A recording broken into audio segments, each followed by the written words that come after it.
What's good, everybody? Generate talent here. Two players we need to get off our rosters. The value may never be higher, and that's kind of tough to hear. So let's start with the tight end. I play in a lot of tight end premium leagues. This guy is still revered by a lot of people, even my dad, who plays in a very basic grandma league, as we call him, loves this player. He had him last year, at the end of last year, and he's talking about drafting him again. Let's bring him up. So this is my big sell high candidate, Dallas Goedert. He's leaving the Eagles. That's been confirmed. He's currently 31. He turned 31 in January, so at the end of the year, he'll be 32, the end of the football season. But let's look at his years from 2019 to 2025, right?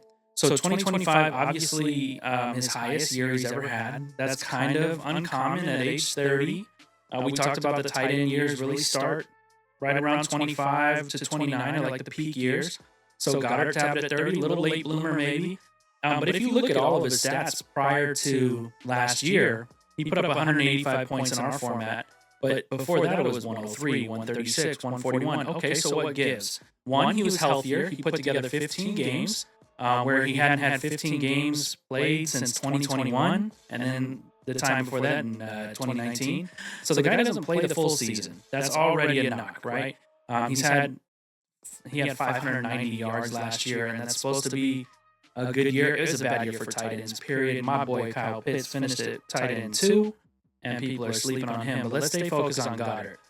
What got him the 185 points if he only had 500 yards, and he pretty much does 500 every year recently? He had 11 touchdowns, with his second highest year being in 2019 with 5 touchdowns. He averages about 3 touchdowns a year. So when we're looking at 11, that's obviously the outlier here.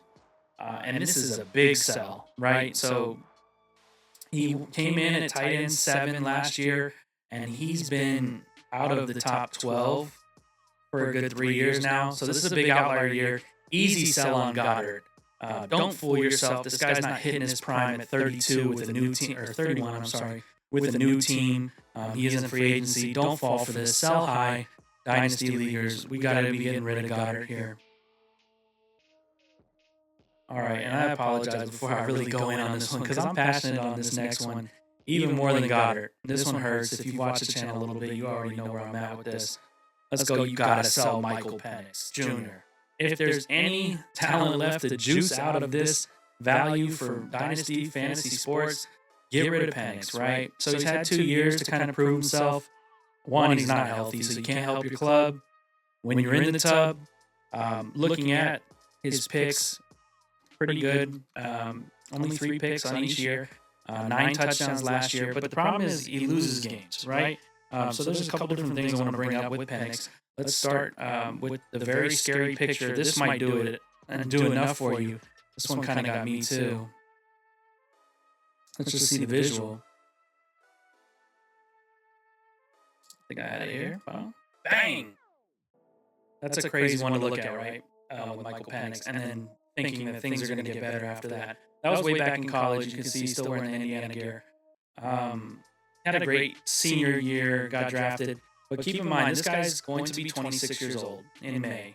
So here we go. One of the main things with Penix, he's all out of the pistol, right? So if you don't know, the pistol is like a hybrid. You're not under center. You're not in a shotgun. You're kind of halfway between both. And why that's a big problem here? Well, one, he's not a great passer. His elite trait from the draft was that he's supposed to have a great deep ball. Okay, we'll get to that in a second. So now this guy is not behind center, I'm sorry. He's in the pistol about 50% of the time. We had Stephen A. Smith report that it's because it hurts Penix's knees to get down lower under center. And we saw the picture with the knees, so whether that's true or not, it's already enough for me to back off, right? We got an older quarterback that's going to be 26 years old, bad knees, another injury that ended his season. The Falcons, like, their window is now. Bijan looks good. London looks good. London was banged up last year, but I think if they were real competitive, he would have been playing. Right, we have Penix. He can't run, right? His knees are shot, not a scrambler. Here we go. So not a scrambler.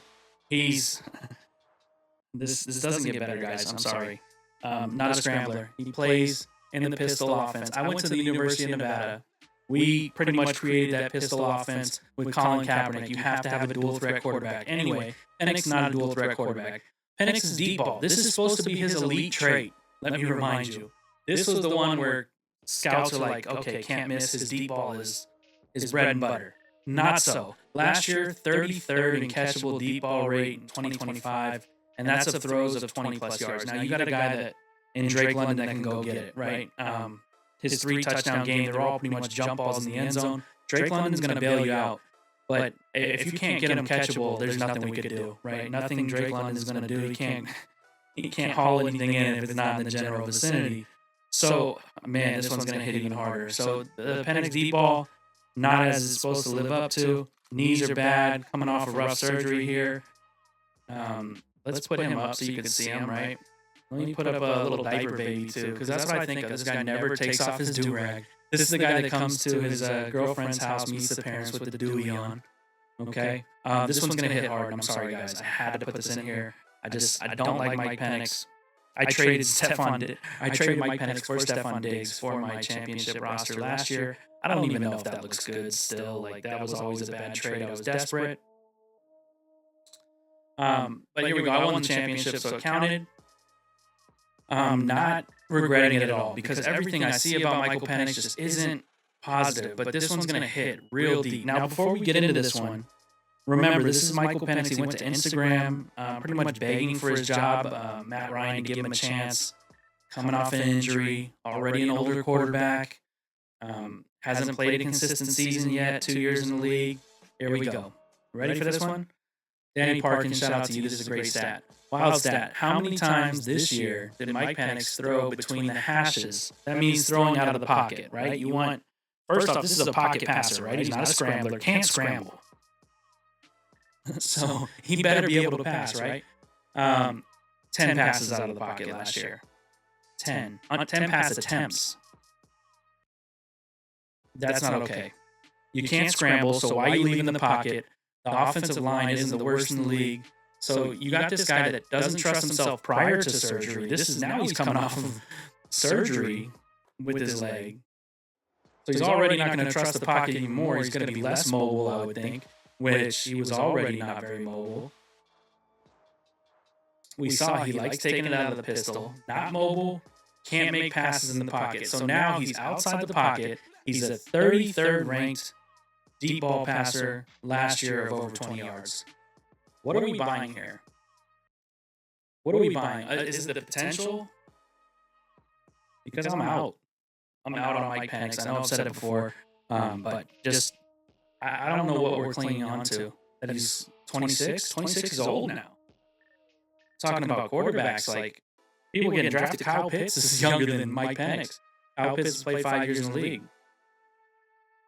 Penix played 2. So, I mean, guys are coming in younger. The Falcons don't have a first-round pick this year. They traded it to the Rams for Pierce. Pierce is in trouble with the law. It's just all bad in Falcons land right now.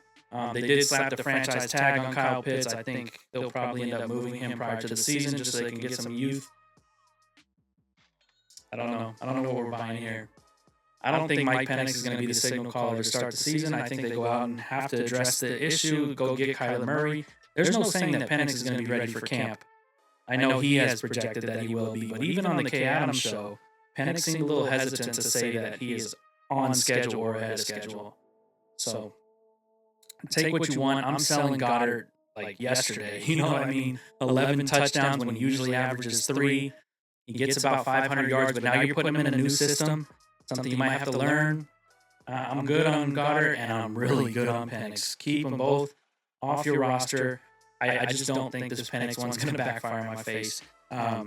Let's bring up one more thing here. Just get into it real quick. Penix, Mike Penix, right? He's 4-8 with an average QB rating of 52. So, I mean, what are we holding on to? I just don't see it outside in the public. He's not that much of a likable guy. He's always wearing the do-rag. It's just, he doesn't seem quarterback material to me. Seemed like be a good backup. A lot of Falcons are talking about his demeanor when, like, he hits the sideline. He had to apologize to teammates multiple times about being just having a bad demeanor, bad attitude, and he's a cornball too. Like let's get real. At Washington, he stole Geno Smith's like I ain't right back, and he thought he was so fly. But I mean, you're just reusing what Geno said. So what else do we gotta say? I'm a Michael Penix hater. I don't think he's good. I don't think he even gets more run with the Falcons. I think his starting days are over. The injuries, sometimes you never get your job back. We saw with Drew Bledsoe, like you get hurt, goodbye. Someone's there to take your job. And now with Kyler, the couple players that might be out there for free agency in the Falcons, we'll see if they're going to drop the bag, give a real QB1 a job. If Penix gets some run again, I guess he obviously would have some value if he was going to start again, but I don't think so. I don't think the Falcons go through with it. You got Matt Ryan now. Going to be quarterback focused. If this guy doesn't stay in the pocket, 10 passes between the hashes. That's not a quarterback. And he can't scramble, he can't move. His legs cooked. So what are we expecting here? This is an easy pass. He looks a lot like Falcons fans are going to hate him. He looks a lot like Desmond Ridder to me. Very similar QBR.